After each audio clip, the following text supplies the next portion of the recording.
नमस्ते दोस्तों, आप सभी का स्वागत है हमारी एक नई वीडियो में।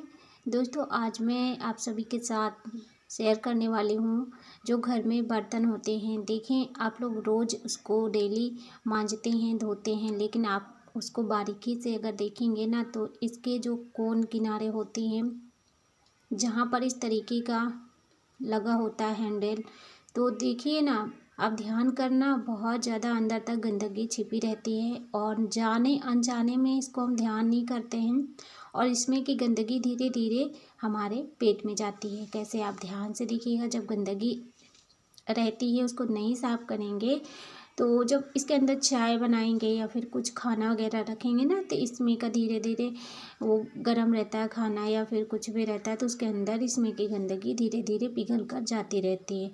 तो कुछ दिन बाद, जैसे कि हफ्ते 2 हफ्ते में, इस तरह से अगर आपके घर में बर्तन है तो उनकी सफाई ज़रूर करें, अच्छे से करें सफाई, ताकि जितनी भी गंदगी है ना पेट में ना जा सके। और हम लोग इसी तरह से ध्यान नहीं करते हैं, छोटी छोटी चीज़ों को ध्यान नहीं कर पाते हैं, तो इसी वजह से ज़्यादातर लोग बीमार भी पड़ जाते हैं। तो आप ना इस तरह से जब भी आपको थोड़ा समय रहे तो ध्यान करके इस तरह से बर्तन को ज़रूर साफ़ करें। और साफ़ करने के लिए आपको कुछ भी नहीं चाहिए, बस हमने यहाँ पर खाली दवा का पत्ता लिया है।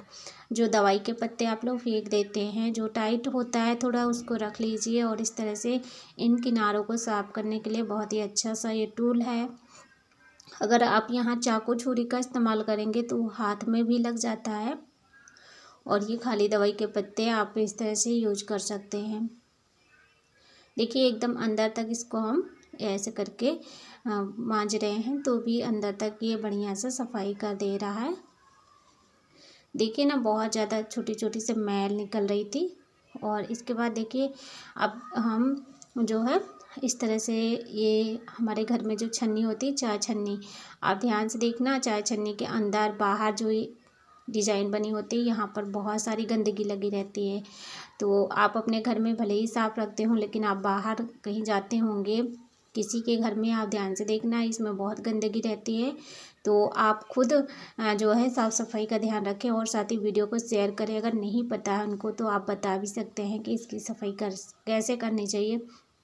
देखिए, ऐसे तो साफ़ कर देते हैं, लेकिन अब ना इस तरह से आपको ब्रश लेना है और ब्रश पे आप जो भी जिस चीज़ से भी धोते हैं बर्तन, उसको लेना है। मैं साबुन से धोती हूँ, तो साबुन मेरे पास है, और इस तरह से ब्रश पे लगा के पहले मैंने छन्नी को धो लिया था, यानी मांज लिया था। इसके बाद मैं बाद में ये सब जहाँ पर लगता है मुझे कि ऐसे बर्तन हैं और उनकी सफाई करनी है, तो उनको रख लेती हूँ और आराम से इनकी सफाई करती हूँ। तो देखिए, आपने देखा होगा होटल वगैरह पे छन्नी को डालकर ही चाय में छन्नी से ही चाय पकाते हैं ना, तो ये जो अगर किनारे गंदगी जमा रहती है तो ये साथ ही उसी में मिक्स होती रहती है, और जिसको हम ध्यान नहीं करते हैं, चाय पीते हैं बड़े चाव से। तो आप ना अपने घर में तो ज़रूर भाई ऐसे साफ़ कर लीजिए, क्योंकि गंदा रहेगा तो घिन आती है, और वैसे भी हमें बहुत सारी बीमारियों का भी सामना करना पड़ सकता है।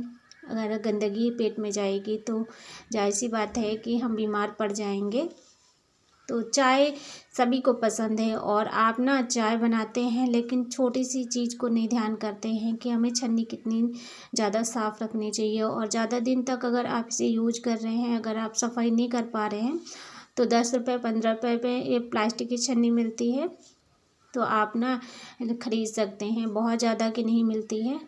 और जो एक लोहे की छन्नी आती है ना, आप जो है ध्यान नहीं किए होंगे, लोहे की छन्नी में जब भी चाय छानते हैं तो देखना, अगर थाली पे छन्नी रखेंगे तो वो चाय अगर 2-3 बूंद जो गिरती है काली पड़ जाती है, लोहा उसमें निकलता रहता है, लोहा जो होता है तत्व, तो उसमें जो है चाय के साथ में अगर आप रख देंगे छन्नी को तो देखना काली काली सी चाय हो जाती है। तो जो है स्टील की छन्नी आप यूज़ करें, या फिर इस तरह से प्लास्टिक की छन्नी है तो इसको आप जो है ना चाय में डाल के मत पकाइए। आप चम्मच वगैरह से पका सकते हैं चाय को, लेकिन छन्नी को नहीं डालना।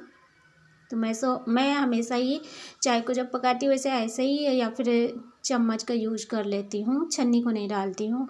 लेकिन मैंने आपको छन्नी साफ़ करने का आइडिया शेयर किया, उम्मीद करती हूँ आपको अच्छा लगा होगा, तो ज़रूर वीडियो को शेयर करना।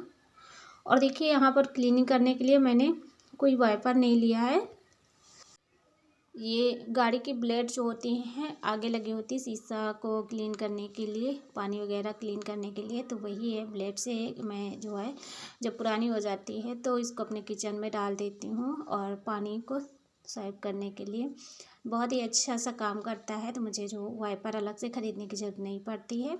और अब मैं आपको कुकर का ढक्कन साफ करके दिखा रही हूँ।